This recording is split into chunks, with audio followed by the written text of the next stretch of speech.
So I'm just going to go live now. Okay.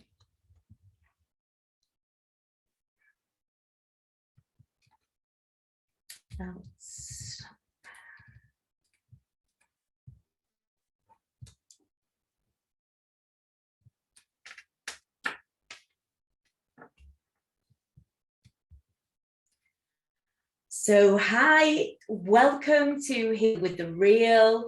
Tonight we have got JJ Stenhouse, and I just want to do a little bit of an introduction of why I do Heal with the Real, and then just a little bit about JJ. And so tonight, well, we do Heal with the Real because I want to showcase strong survivors of any trauma and how they manage to work through that trauma and understand how to heal and live their best lives. And so, yeah, I want to welcome JJ. She is an empowerment and transformation coach, a medical intuitive speaker and writer who helps people access their personal gold and authenticity, which in turn allows them and their business to thrive. So JJ, welcome to Heal with the Real. Yeah, if you want to say a little bit and introduce yourself. Well, thank you. I mean, I think you've done the introduction, haven't you? You've done the introduction very beautifully. Thank you very much. And yeah, empowerment is a big thing in my life. And I think obviously it's something that I've had to step up into because of various things. Now, we're going to be talking about my life journey, if you like, but I don't want it to, I know that a lot of people have had it a lot worse than me. So, you know, I don't want to go down a sort of road of poor me. But, you know, there have been challenges, and, you know, there's a lot that looking back, I feel really were like shackles, you know, on my younger self before I actually took the reins and started doing things to help me, you know, getting through it all. As I say, you know, my childhood and upbringing weren't the worst. In fact, there were wonderful parts to it. But I realized actually just a few months ago, on the second anniversary of my mother's passing, she was 97 when she passed, that she was a narcissist. And a lot of people might recognize this. You know, there's been something wrong and you can't put your finger on it. And you're going through all this stuff yourself. You're doing all this therapy and you're working on all your, you know, knotty bits, as I like to call them, you know.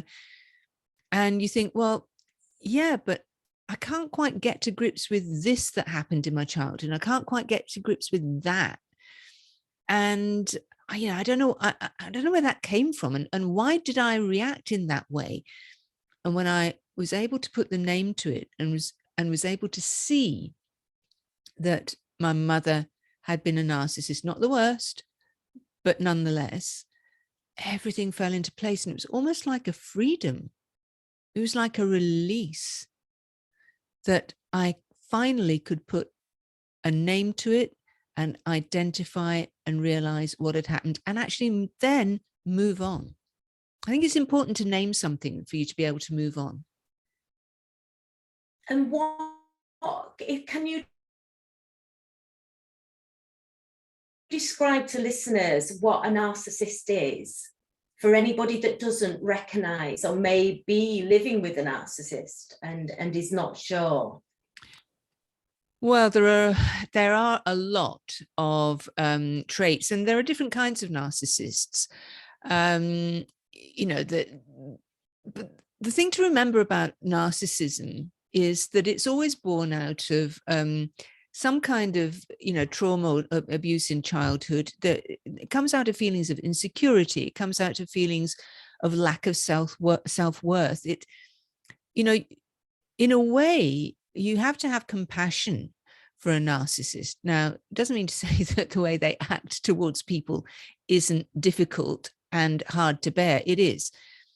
But it always comes out of insecurity, fear, lack of self-worth, all these things, you know, all the sort of very low vibrational things, which many of us manage to work our way through without turning to manipulation, to lies, to playing people off against each other, to isolating people from each other, you know, so that they can be in control. There's a need to be in control. And for many narcissists, most narcissists probably, there is a need to be the life and soul of the party, the person who is the best, you know, the person with everything. Whether that's true or not, they have to project that image. Again, think of it in terms of those that lack of self respect, it's that lack of self belief, and that insecurity, where you're constantly almost treading on other people to put yourself up to where you think you need to be. So those are some of the traits. I'm sure that you could mention a few more. Yeah, definitely. You know, egotistical, you know, it's exactly what you said. You know, they like to be grandiose and attend, you know, the main attention. And yeah, ghosting for me was a thing, what I experienced through my narcissist that I was with, and lots of ghosting, you know, and it just leaves you in a place where you just don't, you know, you don't know what to do at the time. I didn't know what to do at the time. But yeah, ghosting is another thing that they do. And he was a DJ, and he was like very, you know, liked himself a lot, and yeah, so and very hard to spot sometimes, because quite on the outside they look great, you know, you know, nobody would even think, but actually very different on the inside. So yeah. So talk me through. No, go on. So no, I was just going to say, so talk me through when you found out about your mum, and how you felt and how you started to recover from that.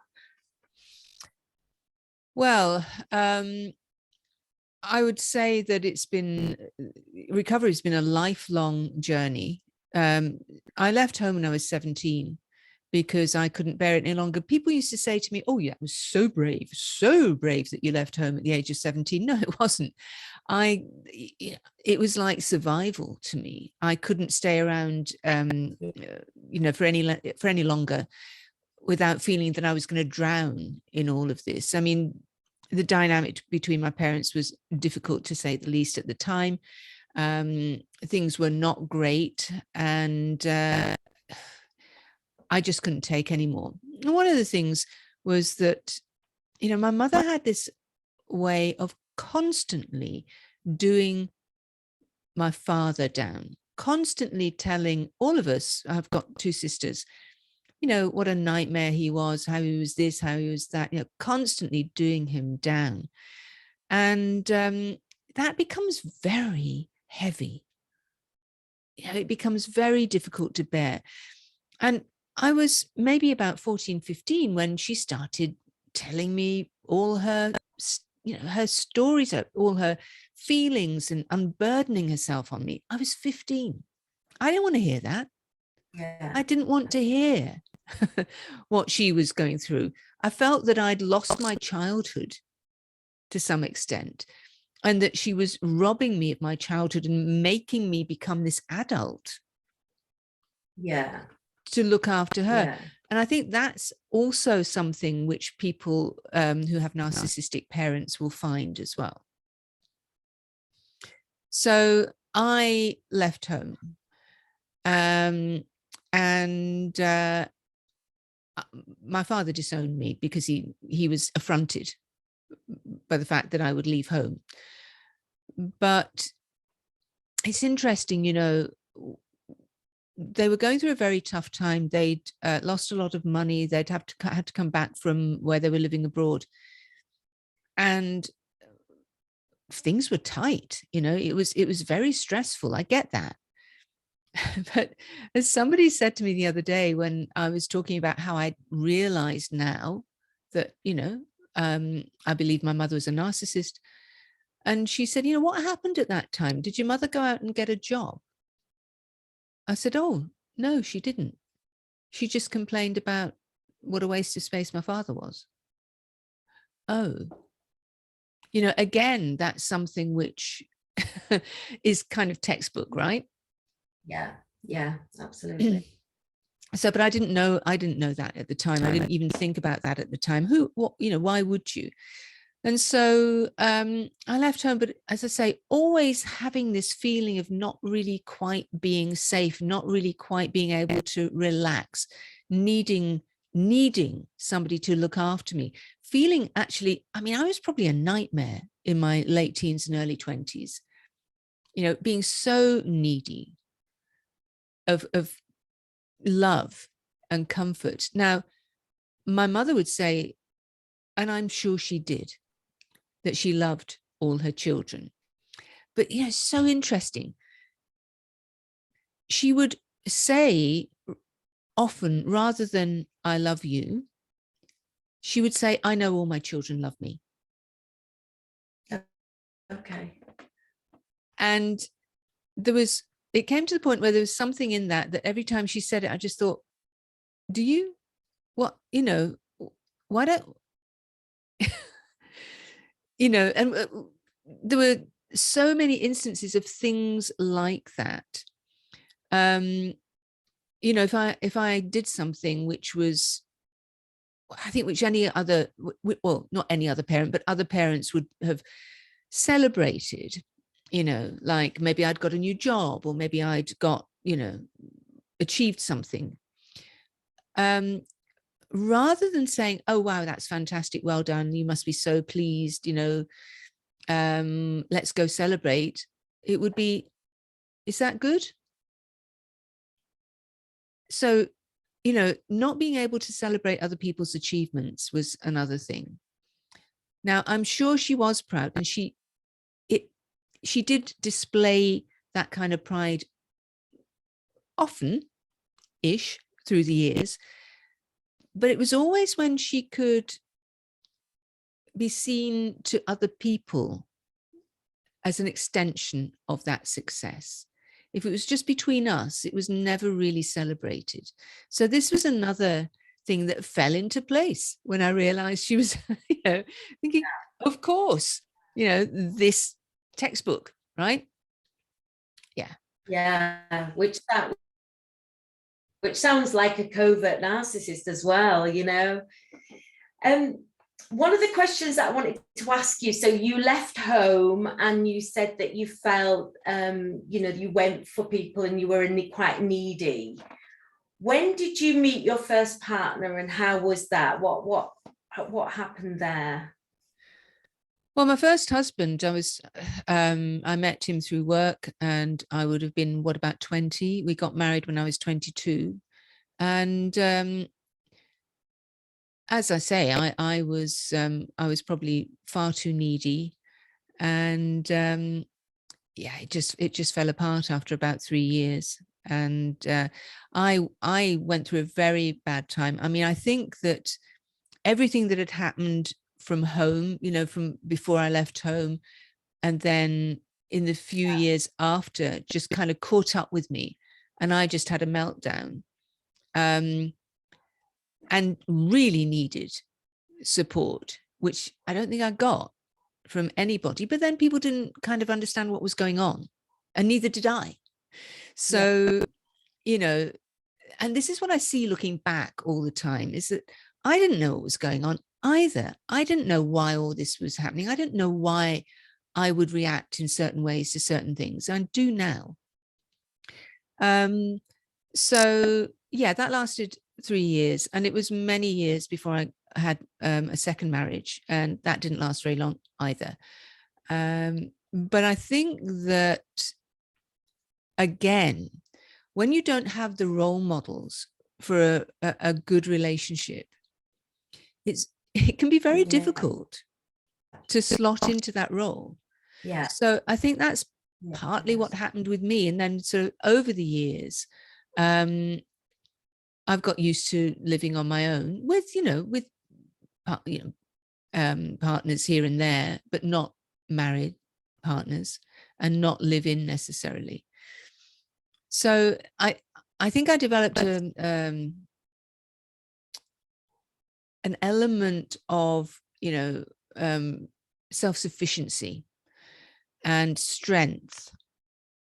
But still, for many, many years, there was that niggling kind of feeling in the solar plexus of not feeling quite safe. There's, always feeling that, you just didn't have that route. And I remember I was working in a TV studio, because I worked in newspapers, television, radio for years. And we were looking at footage of child abuse, or not footage of it, but, a case involving child abuse. And a woman said to me, "Oh, you just wouldn't believe that could ever happen in a family." And I was going, really? But I never had the kind of family that I see some of my friends having now, where they are so close to their daughters and sons, so supportive, and would move heaven and earth. Never had that. We only did things if my parents wanted to do them. Nothing was ever done for us. So, we were never supported and shown that support. And that's why I think I grew up with this kind of niggling lack of feeling of safety constantly. Again, not the worst thing in the world. There's probably very successful people out there who've gone through the same thing, but have overcome it. But it was there. And, I guess in the end, how I've got through all of that was by working on myself, doing work like NLP. I did a lot of training in NLP. And of course, to train in NLP, Neuro Linguistic Programming, you have to do the NLP. So I did a lot of work on myself in that. I'd had counseling. I started having counseling when I was with a particularly unsuitable partner at one time, who was quite a heavy drinker. And I took it from there. So you'll probably be hearing, and lots of people watching this will probably be seeing and hearing elements where they're going, "Oh yeah, I recognize that. That was me. Oh yeah, I know that." So luckily, I started on a journey of, really trying to explore what the hell was going on with me, and many years later, I've come out the other end, probably healthier, happier, and fitter than I've ever been. But it's been a long journey. So where did you start? Because there was a certain part of where I started was really positive affirmations and self-love, that was the main thing for me at the beginning. I did a lot of work around that before I did the rest of it, because it's a whole thing, isn't it? When you're in recovery from anything, but even in life, you've got to put the work in all different areas. So where did you start? Where was the beginning for you? God knows, I don't know. It's been such a long time. I'm old now. I'm really old now. So I don't know. I can't remember where it started. I think maybe it started with the counseling. So I was with I was seeing a guy who I suggested we go to couples counseling, because we were talking about buying a house together and doing all sorts of things, but it wasn't right. And he said, "No, I'm not going to do it, but you can if you want." I said, "Okay, I will do then." And I think that was the start. That was the start of really exploring what on earth was going on, why I was the way I was, why I was so needy, although I probably didn't even accept at that point that I was needy, but I think I was a bit of a nightmare. Yeah. So I think that was it. And it was a counsellor with Relate. Okay.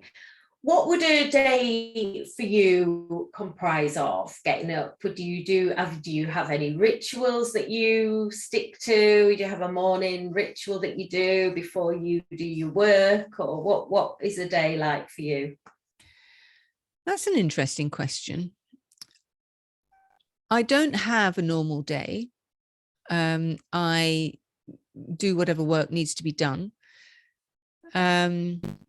But since I've moved back to where I was born in Scotland, I have started, and since my mother passed, because I was looking after her, I couldn't have done it while she was still, in need of care herself. I've started swimming every morning in the sea. Okay. So I get up probably at about 6 o'clock or 6:30 in the morning, throw on my swimming costume and a dry robe, a sort of robe, and head down to the shore. We've got a tidal pool here, which is brilliant, which fills up, when the tide's in, and then it's safe when the tide's out, which we were all quite pleased about, because the other day we heard that there were orcas not far along the coast, and I just don't fancy swimming with an orca first thing in the morning. So yeah, we do that, or we swim in the sea. We swim in other places where it's safe to do so. So I get up and I have a swim. Cold water therapy, nature therapy, just being out in nature is absolutely fantastic. Can't recommend that enough. Merging with nature, being in the water, so fantastic. Seeing dolphins, seals hauling out of the sea and onto the rocks and shouting at each other. The gulls, the herons, all the other seabirds. It's beautiful. So that's my start to the day now. Nice. So how long have you been doing that for? That's been a year now. I started last year. And do you meet, is it a group of people you meet with? Yes. Funny enough, I was just talking to somebody about this earlier. During lockdown and before people were going back to work, there were lots of people who would swim at different times. Now, not so much, because they're actually having to go into work and having to get on with their lives again. But there are people, maybe during the week, maybe about half a dozen of us at that time in the morning. And at weekends, it's just never ending. There's loads of people come along to swim. People come along here to swim from all over the country. It's fabulous to see, actually. Yeah. And I started in March last year, and I've swum all the way through the winter. Yeah, every day. Wow. Ish, more or less. Right. And I think that is something which I would always recommend to anybody going through anything. Now, when I was a teenager, before I left home here, I think I swore that I would never again ever swim in the sea off this coast ever again in my entire life. And here I am, I would say, yes, 50 years later,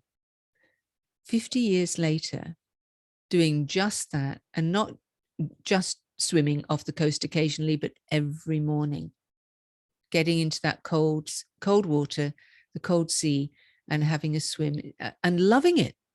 So it shows you the journey that I've been on. Yeah. Great. I love that. And so after you swimming, is there anything else that you do on a daily basis? No, look, I mean, I used to do meditation. I do still, I do a thing. I'll sit in silence, but not necessarily at the same time every day. And I don't do formal meditation as such. I don't feel that I need that. And actually, there is incredible power in just sitting in silence and just allowing thoughts to come up and just letting them go. And I do that a lot. you'll quite often just, I live on my own. I'll quite often just be padding around, or sitting down, having a cup of tea, and just being aware of all the sounds around me. Like I can maybe hear the sparrows out in the big hedge at the back, or, or the gulls, or the blackbirds, or, the cars, that kind of thing. And just being aware of all of that, which is something that I do when I'm swimming as well. I like to tune in to what's going on around me. And that helps you connect to the world around you. It helps you connect to nature, but also the people around us as well. It just helps us get a grip, hold on to that thread that connects us all. It's that connection. And I think that's hugely important. I think if you've been brought up in a family where one of your parents has been a narcissist, and I think it's different for a mother. I've been told that, the father dynamic is very different. But I think if you've been brought up in a family like that, where actually it's, you're being cut off from people as a matter of course, it's very important to make that connection metaphysically and physically with other people as you grow older.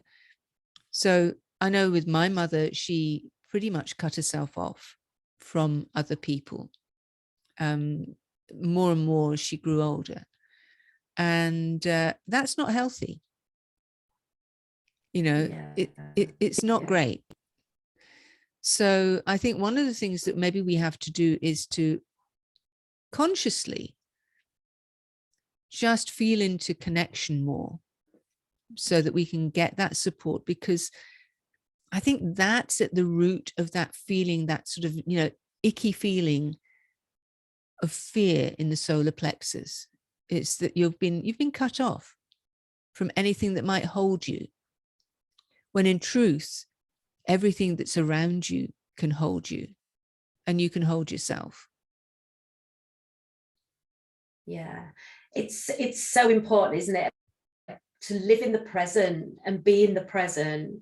Yeah. And live in the now, because we're so often in our subconscious, and our subconscious is the things that we just do on a daily basis without even thinking, that we've done for many years. Like putting your trousers on, you always put your trousers on with the same leg, you'll notice, and doing those same things. But just being able to live in the now, you're right, just being able to take in all the sounds that are around us, and just be grateful, I think, for what is around us. You're so right, going down to the sea and the beach and seeing all the animals and just taking that in is so important, isn't it?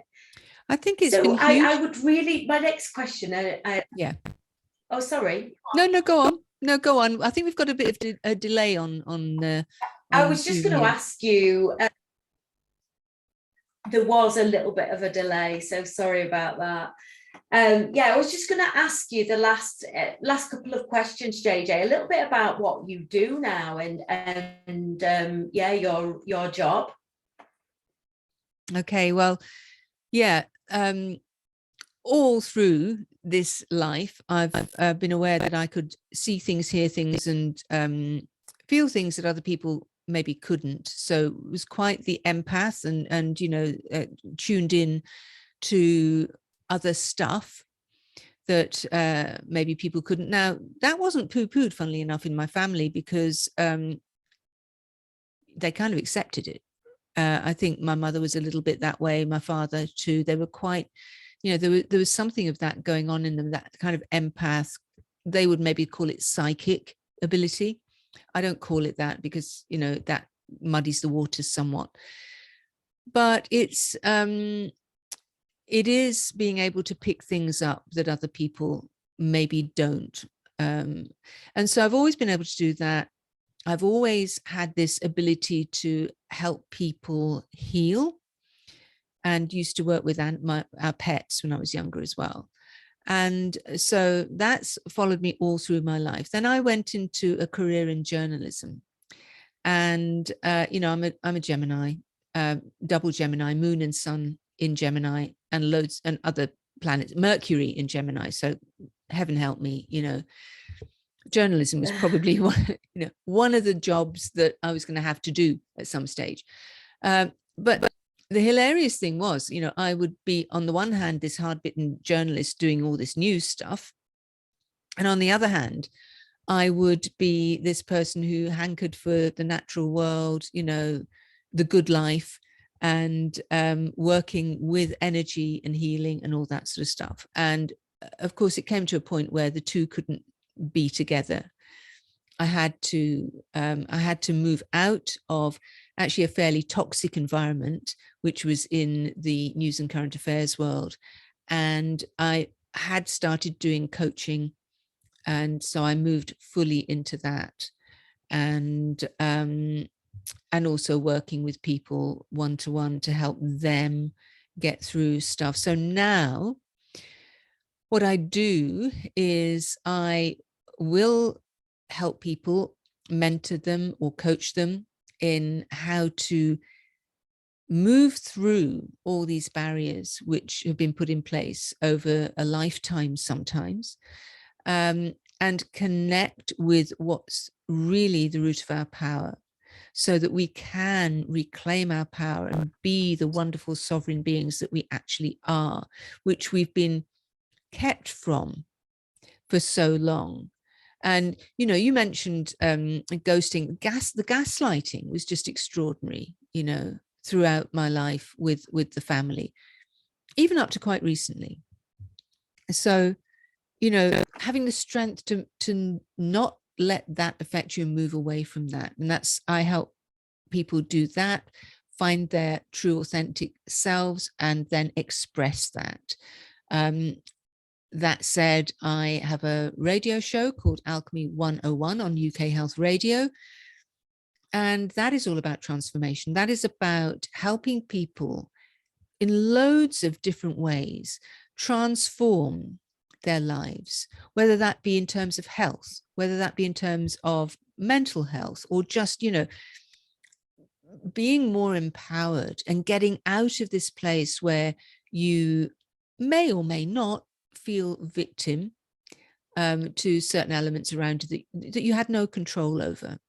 So it's about taking control back of your life. So Alchemy 101 looks into all different aspects of that, from personal health and well-being to business to environment, the whole spectrum. Anything that we can look at again and transform to something better. That's what I do. So I have a fabulous time interviewing people on that show. I'm also the Global Business Connector Scotland for Women Speakers Association, which is a global speaking organization. And again, you see, so helping people find their true selves and expressing that. So that's really where I am at the moment. And I do find, you see, that for all those years, even though I was a journalist, my true voice was suppressed. And I've had to find my voice, which is what you're hearing now. And I would love, my real passion is helping other people do that too. When do you feel that you really found your voice? When was that moment that you realized, actually, I'm okay, and I'm going to talk about my situation, and I'm going to get myself out there? When do you think that happened? Well, I've kind of been doing it all, in a way, all my life, right?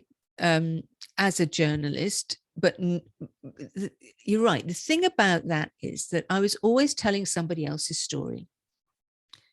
And it's interesting, it's easy to hide behind other people's stories, easy to say, well, I just report on things, I'm not going to talk about me.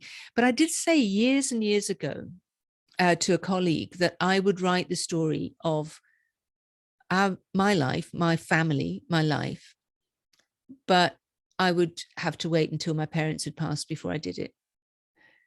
And in truth, I hadn't realized that would take so long. Bless her, I wouldn't, I don't want nobody to pass on my account. But I think the true freedom came when both my parents had passed over and no longer had that hold on me. That's I think, and that was 2 years ago.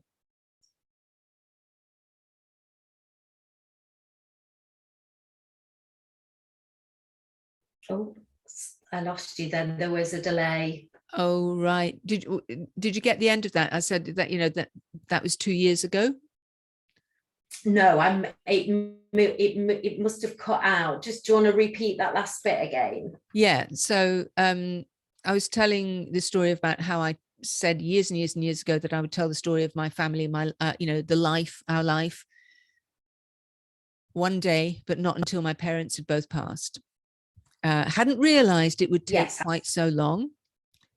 And so I reckon that when I felt free enough to use my real, true voice in its entirety, fully, was 2 years ago when my mother passed. What did that feel like? Was there a huge release of all this pressure? For me, so it was like, you know, this kettle had been boiling forever, you know, and you'd not been able to take off the lid, and all of a sudden your lid's off, and you just feel this immense, you know, freedom, I guess. Yeah, it felt like for me. Yeah, there was an element of that. I mean, grief, you know, because she was my mother, and my father. You know, I felt grief when they both passed away. And I was able to say to both of them before they did that I loved them, which I did, and, you know, still do. But yeah, there was a release, there was a relief, there was a wave of, oh my God, I'm free.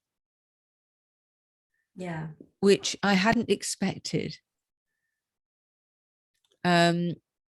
But yeah, it was there, in amongst all the shock, the grief, the anger, you know, because the lockdown had just started, and, you know, things were not easy towards the end. In amongst all that, yeah, there was a feeling of freedom, which was quite, it was quite full on. So I would say that only now am I actually truly coming into my own real, authentic voice. I've tried hard enough before now, tried and couldn't do it. And there was that final lock that had to be unlocked, you know, to open that door and set me free. Yeah. And yeah, and I just hadn't banked ever on it taking so long for, you know, for me to get to this age before I actually got there. Yeah. Well, me neither, you know. I think at 53, you don't expect to be feeling as good as you do, but I feel, you know, great. And something that you said is, you know, you've got to put that work in, haven't you? It doesn't just happen overnight. It's a daily thing. So thank you, JJ, for being on Heal with the Real. It's been an absolute honor to have you on the show.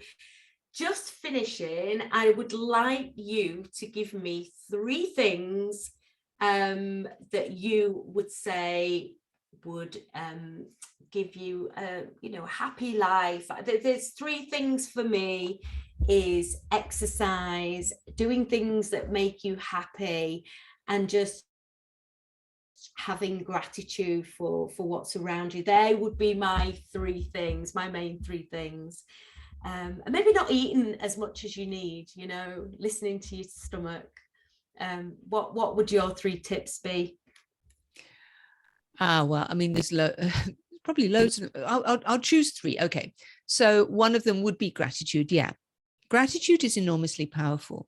And it's one of the things that I feel every morning when I go for a swim and I look out across the sea and think, oh my God, I am so happy and so grateful that I'm able to live here and, you know, live in such a beautiful place.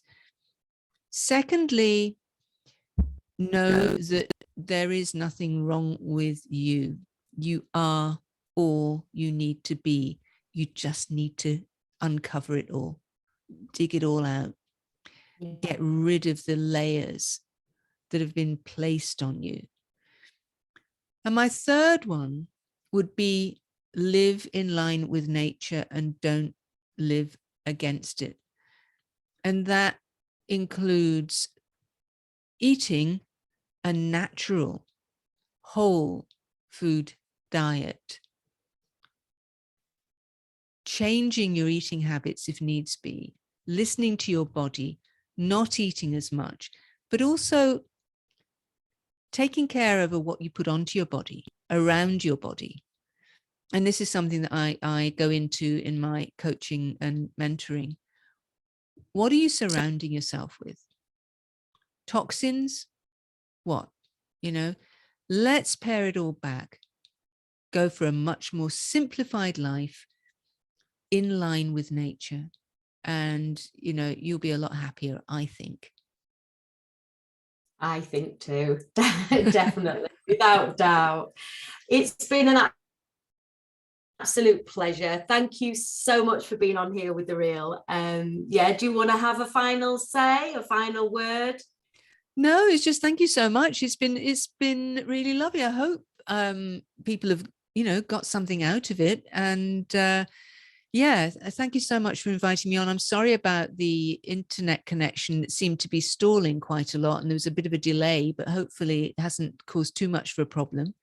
Yeah, there was, unfortunately. I think it was my internet because it did keep coming up. So apologies, everybody. And I'm hoping that you did get most of it, because I did get most of it, JJ. Oh, good. So yeah, good. Thank you so much. Good. Okay. Well, thank you. And, Thank you. you know, always happy to hear from people. You know, if you want to drop me a line, JJ at jjsalchemy.com is the email address to use. Brilliant.